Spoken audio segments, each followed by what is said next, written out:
knew so much. So I actually started researching my own family. It became kind of fascinating and interesting to me to kind of retrace those steps and learn about things.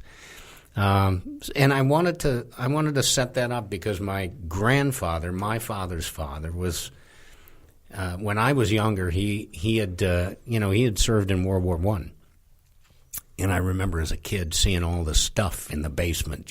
But the kind of scary grandfather would never talk about any of that stuff or anything like that. And I was a little bit frightened from my big Italian gangster-like grandfather. And it was later, after he passed away and things, that I talked to his sons, my dad, a little bit more about him and learned about him. And he had 3 sons. They were all in the service, 2 in World War II, and my dad served in the Navy during Korea. And I just started thinking, okay, well, these individuals do play a part in my journey to this service work, because as I've gotten more into the service work, I've explored the veterans of my own family a lot deeper, and things that I never knew as a kid or never even thought about, considered. By the time I was old enough to kind of absorb anything that they had done during their service years, they were well beyond those years. My uncle was a banker, and my other uncle, World War II uncle, was a writer living in Texas, and my dad was a film editor, and none of them ever talked about anything in the service. So I started wanting to know a lot more. And when was that? When did you start? Was that when you started researching this book, or this is just in your No, it 20s or 30s or something like that? Well, it was actually probably when I really started to ramp up on supporting our veterans, and that I wanted to know more about the veterans in my own family, on both my side of the family and my wife's side of the family. So they play an important part in setting the stage for the book. And then I realized the book is a journey. It's a journey from this kind of self-focused Gary, focused on my theater company and my acting thing and wanting to become successful and all that, to this broader focus of service to others. And so that's why the subtitle is A Journey from Self to Service. You're mentioning what your uncles did and your dad, but like during World War II, going back to the book, during World War II, Uncle Jack flew 30 missions as a navigator in a B-17 bomber over Europe, while Uncle Jerry, at just 18 years old, served on a U.S. Navy ship in the Pacific, arriving just after the battle for Okinawa ended in mid-June 1945. First of all, being on a B-17 bomber over Europe, your chances of survival are not good. Not good. Not good. Yeah, we lost half the soldiers, half the service members that were lost in World War II were lost in the air. A lot of times when I meet people that aren't in the military, they tell me, I grew up in a military family. Did you get that feeling, or was it so far in the past for your uncles and stuff that one was a banker and your dad was in film and they just didn't talk about it, or did you feel it? No, I didn't. No, they never talked about it. I so wish my grandfather would have, I would have been aware enough at the time to talk to him about World War I. He drove an ambulance during the Battle of the Argonne in World War I. That's we've never lost as many service members in one battle as that. It was devastating, and he was ferrying our wounded back and away from the front lines back to the rear, and then go back again. And the Germans would try to take out the ambulances, and it was very dangerous. He survived that. He was like 17 years old when he was doing that, and yet I never talked to him about it. But I do remember trunks in the basement with stuff, from World War I. Thankfully, the uncle that I mentioned, who was in the Pacific, who became a writer and lived in Texas, he wrote about his dad. And he interviewed his dad, and he tried to get his dad to talk about it. And he said he wouldn't talk much, but he shared certain things. And some of those things I got from my uncle's writing that I put in the book about my grandfather. Yeah, and I always have to make this disclaimer that although I read big chunks of the book, I don't read the whole book here. And so to get all those little details, you need to get the book. So, so go get the book. 1963. I mean, these are turbulent times, kind of the beginning of the turbulent times. Kennedy's killed. 1964. Back to the book. For Christmas, I received my first guitar, acoustic. I had no idea how to play, but I loved it. The Beach Boys had become my favorite band. My first record was Beach Boys Concert, a live record, and as the songs spun on my record player, I loved to hear the crowd cheering in the background. So you go out and you make your own band called the Beach Dwellers. Which I guess in Chicago, you got beach in Chicago, I guess, right? There's Lake Michigan. Yeah. Right. And it looked like you focused on that pretty well. But on the other hand, we got this. Every report card I brought home stunk. This had been going on since first grade. Reading and writing didn't come easy to me. You say, my future lay in either music or sports. I could have tossed a coin. I loved sports. In Highland Park, I played baseball each spring. Winters, they'd freeze over the parking lot of my school and we played hockey. I was a huge Blackhawks fan. And Bobby Hull was my favorite player. I also loved football and rooted for the Bears. The Bears, yeah. We organized a local football league for kids and played each other on the weekends. I was a fast runner, always the quarterback or one of the halfbacks, and I usually got the kickoff return guy running for a touchdown every chance I got. I played football through 8th grade in Glen Ellen, but I was an undisciplined kid and never showed up for practice, so I never knew any of the plays. The coaches would just put me in to return the kickoff because of my speed, and 9 times out of 10, I'd get a touchdown. When I reached high school at Glenbard West in 1969, I tried out for the team, but realized every kid was twice as motivated as me, twice as big, so that ended my football career. That left me music and dreams of being a rock star. And I figured musicians all needed to be hard partiers, right? Woodstock, rock and roll. My parents liked to entertain and kept a bar stocked with various bottles of liquor.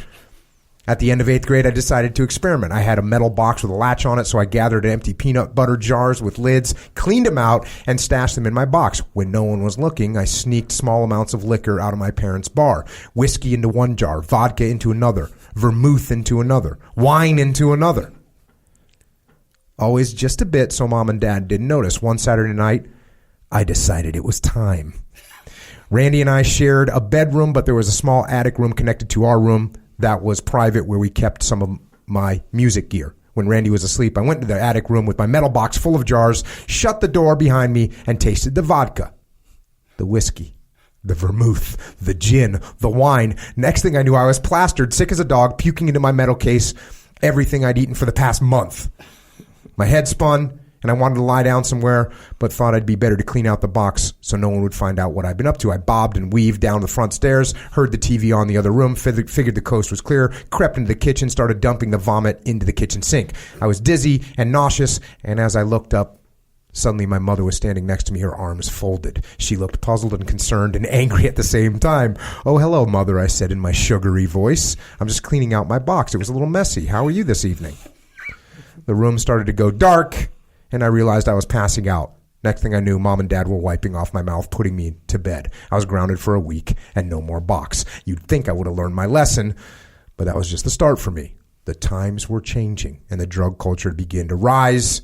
America was exploding in a million different directions just as I entered my teen years, and it felt like the entire country couldn't contain itself. We were at the peak of the Vietnam War, and it was going badly. We found ourselves in the age of revolution. Everybody was anti-authority, anti-establishment. I heard about Woodstock, the sexual revolution. Pot was everywhere.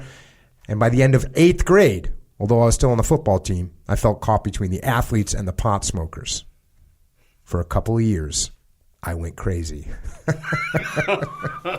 So there you go. Get some. Young Gary. Yeah. So 1969, you're in 8th grade? 8th grade, and that was my freshman year as well. So I finished 8th grade. And you were a little too young to be worried about the draft at that point, or were you thinking about it? No. Weren't even thinking about it. But this was the height of the Vietnam War, 68, for 68, sure. 69, 70. So there was all the stuff was going on, all the protesting and all the the riots on college campuses and all of that was going on. Yet I was still kind of on the young side for all of that. And I do remember, and I write about in this book, they would have things they call moratoriums, and the moratoriums were on the high school campuses and college campuses, and people would just not go to class, and they'd sit around, and somebody would speak, and they'd wear black armbands, and somebody had a guitar and playing, and you were protesting the war. Mm-hmm. So I thought, as a freshman, and if you told them you were doing that, you told your teacher you were doing that, you would be excused. They would give you a break. So I thought, well, that's a good thing to do. I'm going to get out of class.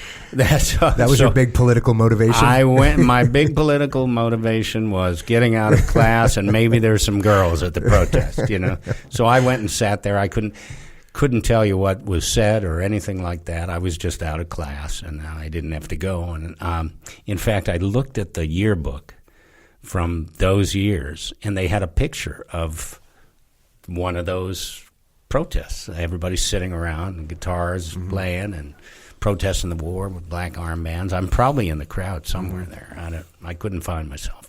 But you weren't thinking about the draft, really? No.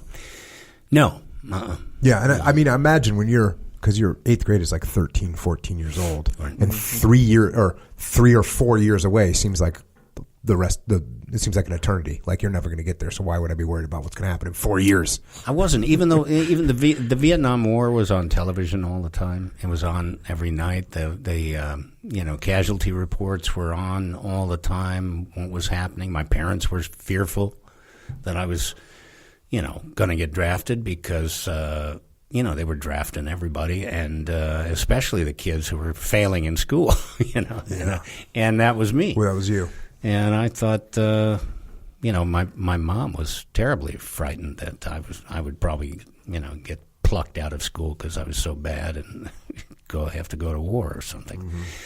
So I wasn't, it was only later that I really started to analyze those years and how oblivious I was to what was happening to young people just slightly older than I was in the jungles of Vietnam, and then it hit me, a lot of sort of guilt and shame for how oblivious I had been and how I, wasn't really paying attention.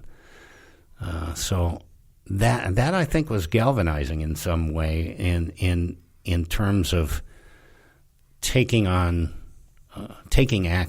taking on the charge to help our veterans. Mm-hmm. Because I go back to the Vietnam War days. I graduated in my class was 1973, and that was the end of the draft that year. So I remember having to register for selective service, but the draft was over. So my parents, breathed a sigh of relief that I wasn't going to get drafted. But it was only just a few years later that, after I met the woman who would become my wife, whose 2 brothers served in Vietnam, and her sister joined the Army, met a Vietnam veteran who served in the Army for 22 years. It was after I met them that things started to change for me. I started to really look back at those years and go, I should have been more paid attention more to what was going on in the country with our service members, but I was a kid.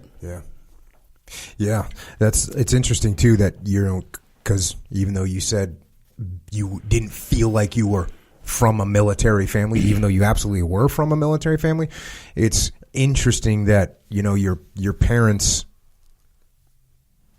that you didn't connect those dots, right? Like, hey, my Uncle Jack was in the Army. He was in the Army Air Corps. He flew B-17s, and a lot of those, a lot of his friends must have died. And wait a second, what's going on now? It's just, and never thought about it when I was exactly, a kid. Exactly, and that's because they never talked about it. My uncle was a banker.